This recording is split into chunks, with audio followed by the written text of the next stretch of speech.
Hi guys! Welcome back again sa aking channel, G Vlog Channel. So, nakikita nyo naman guys, at ako magluluto ng aking simpleng ulam.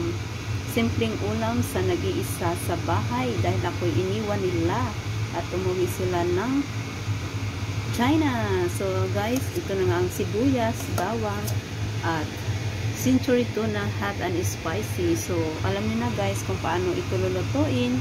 At gisa-gisa lang at ano na nga tayo ng ating lunch. Ayan. Let's go guys. Cook with me. So, ayan na guys. At magigisa na tayo. Lalagay na tayo guys ng oil. Kunting oil. Ayan.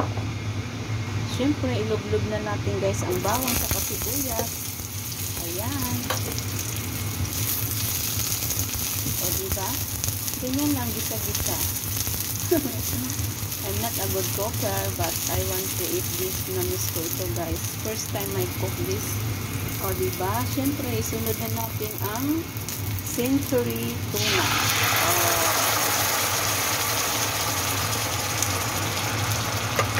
Diba? Ayan. Spicy daw ito guys. Matry nga natin. Ayaw ko ng sibuyas na medyo so gusto ko ganyan na kasi maluluto din naman siya eh. So ayan na guys.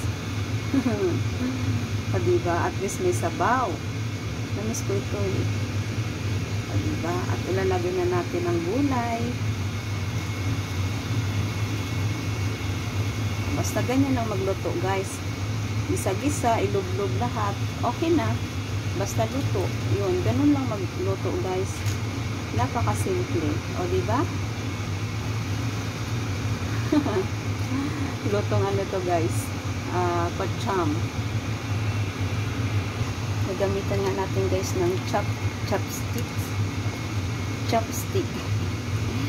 Mas okay siya kaysa luwag. Kung sa Bisaya is luwag. O diba? Solve na ang aking lunch dahil ako lumabas ngayong umaga at bumili ng makakain sa labas. At syempre namiss nga natin ang lutong Pinas. Oh, sarap diba? So yan na nga siya guys. O diba? At lagyan natin guys ng pamienta.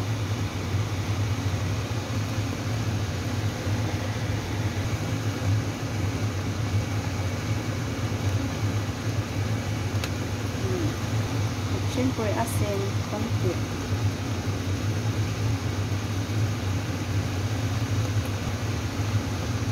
Okay. Ang lakas pala ng apoy ko. Ayan guys, luto na ang aking simpleng century tuna with lettuce. O, diba? Makatawid gutom na sa tiyan with rice. Okay guys, thank you for watching. Kain na po tayo. Ayan. Okay na.